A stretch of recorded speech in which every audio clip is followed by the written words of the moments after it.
This season, the Southern League Premier Division Central promises to be one of the most competitive leagues in the country. So much so that I'm going to be visiting all 22 grounds and ranking them out of 40 points based on a number of features that I'll go into more detail on later in the video. So far I've visited 3 of the 22 grounds, with Halesowen Town leading the rankings with 30.5 points. Harbour Town are sitting in second with 28.5 and Quorn are third with a solid 27 out of 40. The 4th ground in my series is the War Memorial, home of Stourbridge. And this one will be interesting, as just last season it looked as though the club would have to move away from their home due to some structural damage requiring a lot of repairs and refurbishments. I was at the War Memorial ground for what at the time was thought to be their last game there, when they beat Bromsgrove Sporting 4-2 in a thriller at the end of last season. I've put the link to that video in the description under this one, so you can go and check it out. I don't like to be too harsh when I'm ranking football stadiums, as they're all brilliant in their own right, but in terms of rankings I've picked probably the worst time to visit Stourbridge, but let's see how they get on. I planned to get to the ground early to speak to a couple of the players before kick-off, but due to bad traffic on my way, the journey took me nearly 3 hours from Nottingham, and the players had already started to warm up when I arrived. So much for a pre-match interview, but never mind, at least I set out in plenty of time, so I wasn't really rushing around. Stourbridge doesn't have its own spectator car park, so I had to park on a side street, and although my walk up to the stadium was less than 10 minutes, that was when the rain came. I got drenched on my way, and even more annoyingly, the rain decided to stop once I arrived and got myself into the clubhouse. Here's my disapproving face. I still had plenty of time to have a drink in the clubhouse and a burger from the van outside, and I remembered just how good these burgers were last time I was here. Probably the best food I've had in this series so far. I have to watch my weight though, so I just settled for 1 burger. As Wednesday night's game was a fairly local derby, it was segregated, so I couldn't explore the whole stadium. The shed end where I stood last time had been taken over by away fans, so I wasn't able to go in there with my home ticket, which is a shame, as I think the War Memorial's best views are from that section of the ground, though a lot of it is uncovered. And Stourbridge likes bars. There's plenty of places for you to get a drink before or during the game, including this outdoor bar, so there are no issues with queuing. Stourbridge share the War Memorial with the cricket club, so this stadium is 3-sided, with a large open space at the church end and covered terraces and seating along the touchline opposite the cricket ground. This is a proper old school football ground, but the view is quite restricted, especially on busy match days, and Stourbridge have plenty of those. Due to some subsidence of the land the stadium sits on, there are some closed sections of the ground, but there are a lot of development plans ongoing, so it's an exciting time for this football club, especially as they didn't think they'd still be playing here this season. Stourbridge go into this game 14th in the table, though they come into it off the back of a 1-0 away win at previously unbeaten Bishop Stortford, which is a fantastic win. Their opponents were Worcester City, who have struggled a little in adapting to the step up after last season's promotion to Step 3. They came into this one 18th, though picked up an impressive point against one of the league favourites, Kettering Town, at the weekend. Both of these clubs have appeared in this series already. Stourbridge drew 1-1 at Quorn in Episode 1, and Worcester City stunned Halesowen by winning 3-0 at the Grove in Episode 2. So this should be a really exciting and unpredictable game. Memorial Athletic Ground this evening, whereas the Grassroots Stourbridge face Worcester City this evening.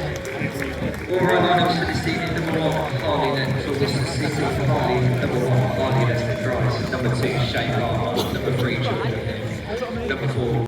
So after the heavy rain, out came the 2 teams, with Stourbridge in their red and white and Worcester City in yellow. And it looked as though there was quite a good turnout, especially for a Wednesday night.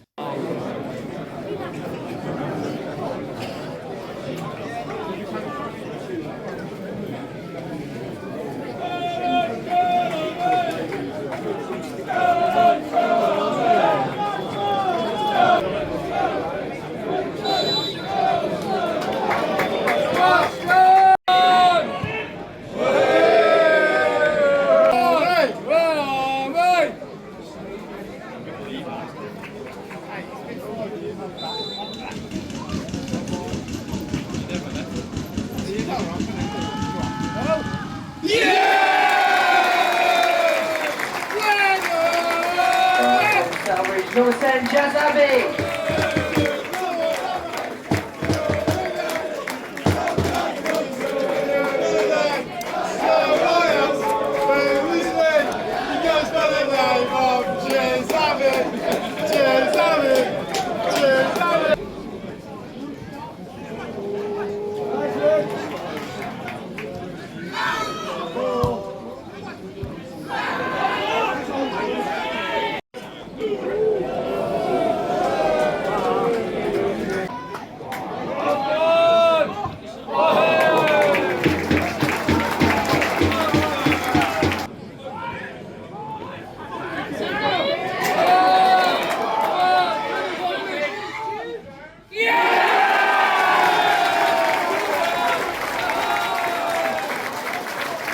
Well, Stourbridge, your relentless big wounds.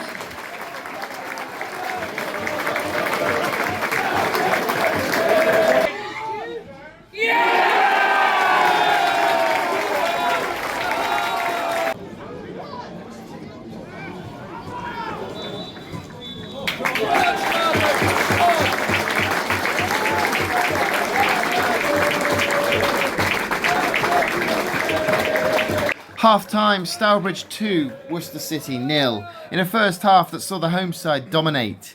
Stourbridge should maybe have been 3 or 4-0 up at half-time, and Worcester City were way off the performance I'd seen from them at Halesowen just a few weeks ago. This one looked like it could get ugly for the visitors. On to the second half then.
And out of nowhere, an error from the usually reliable Charlie Price allowed Worcester City back into the game when they looked completely out of it. Could they go on to steal something?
And just like the night before at Harborough, I saw late drama. Worcester City equalised with so little time remaining, and surely that would seal the draw.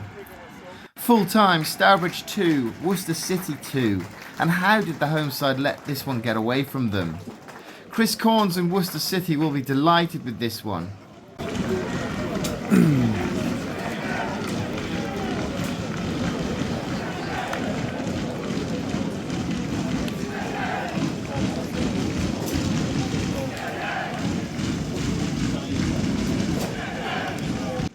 I caught up with Stourbridge goalkeeper Charlie Price after that disappointing draw.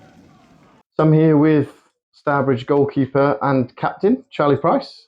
We've just watched Stourbridge 2, Worcester City 2. What are your thoughts on that game, Charlie? Tough overtake for me, costing the team.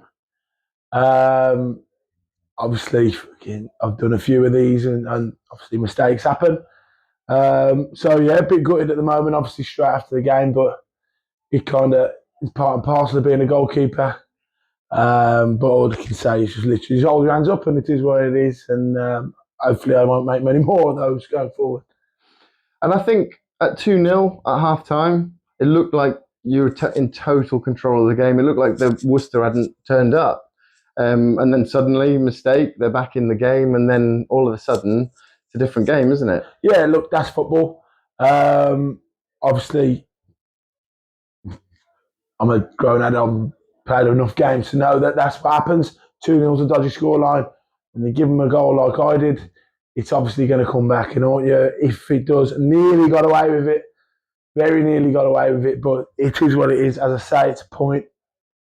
It's but yeah, tough one to take at the moment. I would say costing the club as captain and costing the team of 3 points. It's a difficult one to take, but yeah.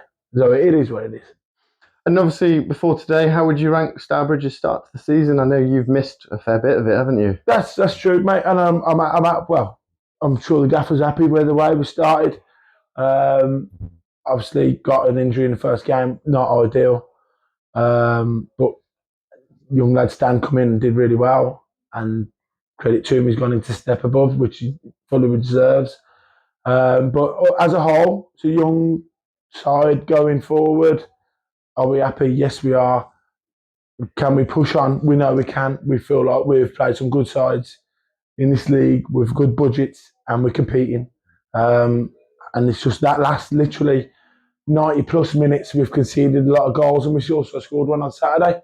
So it is what it is. There's things to look at, things to work on, and it's a growing team and Daryl's unbelievable. I can't compliment Daryl enough.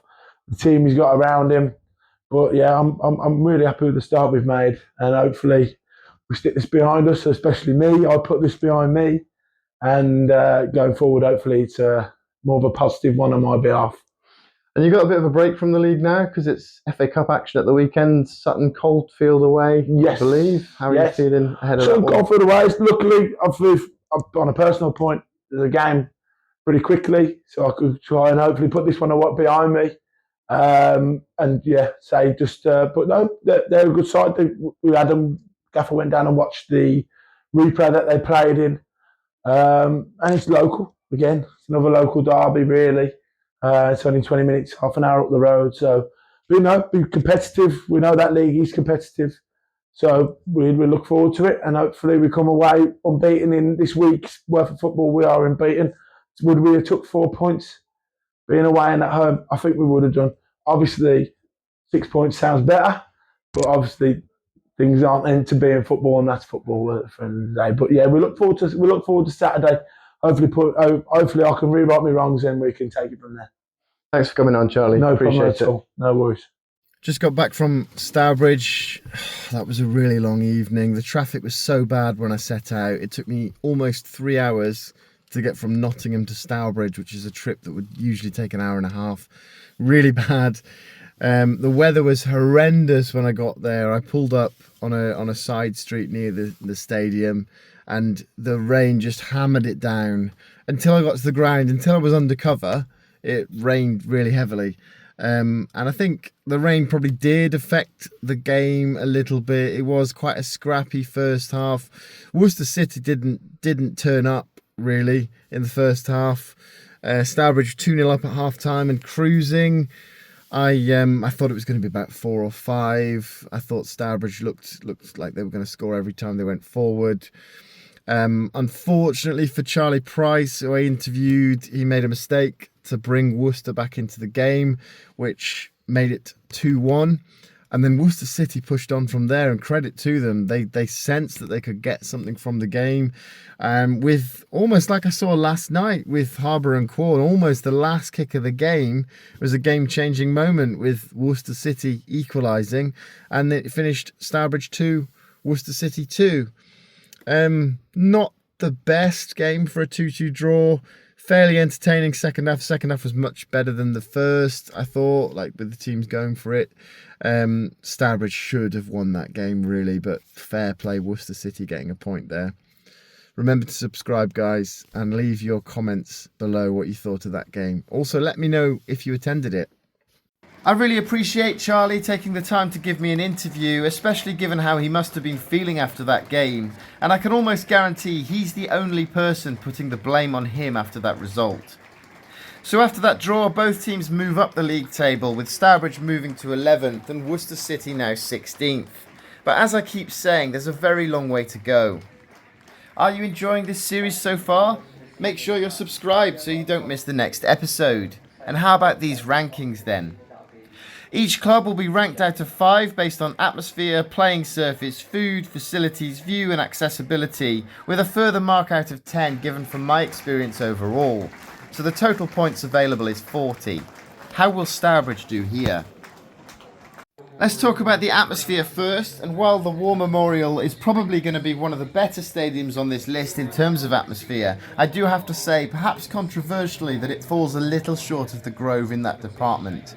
Sorry Stourbridge, but it's still a good score, 3.5 out of 5. The playing surface did see a lot of rain ahead of kickoff, and while I thought it looked decent at the start of the game, it did seem to cut up a lot as the game went on. It's still going to be scored highly on the playing surface though, as I think the rain did play a big part in that, so it's another 3.5 out of 5. What about the food? Well, so far the burger I had at Stourbridge is the best one. I could have eaten several of those, so I'm giving them 4 out of 5. And so far, the War Memorial is doing really well considering the issues they have at the moment. And the facilities are good too. They have a large clubhouse with plenty of seating room and food and drink stalls all around the church end of the stadium. So it's a solid 3.5 out of 5. Here's where the War Memorial gets marked down, however, in its current state, the view. The standing area at the church end sits quite far from the pitch, and as none of it is really elevated, it only takes a few spectators to stand near the railings and your view gets obstructed. Likewise with the seating area, you have that low roof coming down with a lot of pillars in the way, and even at the back of the terracing you aren't massively elevated. I did find a good spot at the front, but then I wasn't sheltered from the rain, so I wasn't massively impressed with the view here. 2 out of 5, and that's because I know the view is a lot better down at the shed end. What about accessibility then? Well, I'm not just talking about disabled access, but how easy this stadium is to get to and move around in while you're here. The War Memorial does have a small designated disabled section with a cover, but it isn't the easiest stadium to move in around currently, especially if you have mobility issues. Stourbridge do offer disabled parking at the front of the stadium, which is available to pre-book, but without a blue badge you aren't able to park on site. There are pay and display car parks nearby, and in the evening you can park on Old Wharf Road, which is under 10 minutes away. But the War Memorial in its current state isn't the easiest to move around in either, with a large section of the ground off limits. I have to be honest, and I have no doubt that this stadium will see a lot of improvements in the years to come, but for now it gets a very underwhelming 1.5 out of 5. The next section is scored out of 10, and it's based on my thoughts on the stadium and matchday experience overall. And while I was treated very well by the friendly people at Stourbridge, it's clear that there are a lot of issues with the ground in its current state. But would the Stourbridge fans take some issues over having no home at all? Of course they would. Stourbridge is an immensely friendly club, and while I was in the bar waiting for the players to come in, I was approached by numerous people. It's got a really nice vibe to it, and I'm really looking forward to coming back here when the War Memorial is fully refurbished. As much as I want to score this brilliant club higher for its matchday experience, it's a long way short of the previous grounds on this list so far. Stourbridge's War Memorial gets 5 out of 10 for its matchday experience, but was I too harsh? Let me know in the comments, and let's take a look at how they've scored overall. So it's a total of 23 out of 40 for the War Memorial, which means they drop in at 4th place, behind Quorn in 3rd with 27, Harbour Town in 2nd with 28.5, and rivals Halesowen Town, who sit top of the leaderboard with 30.5 out of 40. Can anyone knock the Yelts off the top? Next up for me is another trip to a Southern League ground, though this time it's FA Cup action and not part of the series, as I'm headed over to the Stotto Stadium to watch Quorn against Kettering Town on Saturday. The next in this series will be Kettering Town's Latimer Park on September the 20th. Thanks for watching, and why not check out what happened during my visit to Harbour Town the other night? You can see it on screen right now.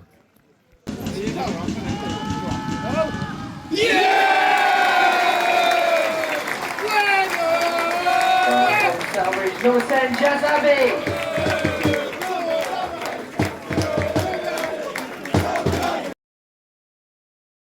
Boop boop boop boop.